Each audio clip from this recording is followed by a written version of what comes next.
স্বাগত সবাইকে UA news 24 চ্যানেলে। আজকের বিশেষ খবর হলো স্কুলের শৌচাগারে শিশুপুত্রের জন্ম দিল নবম শ্রেণীর ছাত্রী, চাঞ্চল্য এলাকায়।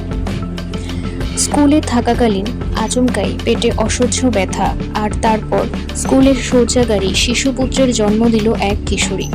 এমনই এক ঘটনায় ভারতীয় ন্যায় সংহিতা এবং পক্সো আইনে এফআইআর দায়ের করেছেন 4 জনের বিরুদ্ধে।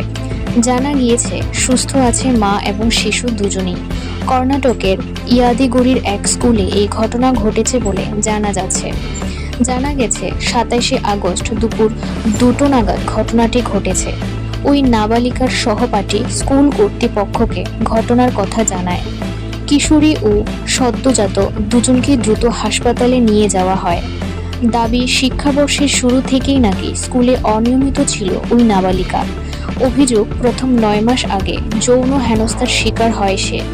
যদিও প্রাথমিকভাবে এই ঘটনা এবং অভিযুক্তের কারোর বিষয়ে কিছু জানাতে চায়নি নির্যাতিতা।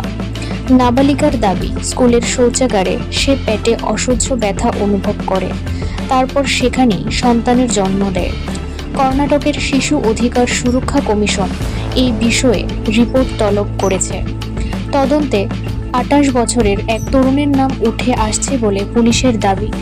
ওই ছাত্রী সুস্থ হলে জিজ্ঞাসাবাদ করা হবে বলে জানানো হয়েছে।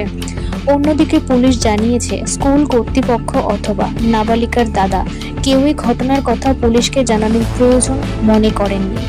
হোস্টেলের ওয়ার্ডেন, স্কুলের অধ্যক্ষ, স্টাফ নার্স এবং নাবালিকার দাদার বিরুদ্ধে ভারতীয় ন্যায় সংহিতা এবং পক্সো আইনে এফআইআর দায়ের করা হয়েছে।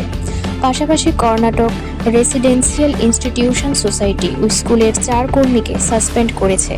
এর মধ্যে রয়েছে স্কুলের অধ্যক্ষ, হোস্টেলের ওয়ার্ডেন এবং 2 শিক্ষক। তাদের বিরুদ্ধে কর্তব্যে গাফিলতির অভিযোগ করা হয়েছে। অভিযোগ নির্দেশ থাকা সত্ত্বেও ছাত্রীদের নিয়মিত শারীরিক পরীক্ষা করা হয়নি। এখনকার পর্যন্ত সংবাদ এই পর্যন্তই। পরবর্তী সংবাদ দেখতে চোখ রাখুন ইউএ নিউজ 24 চ্যানেলে। ধন্যবাদ।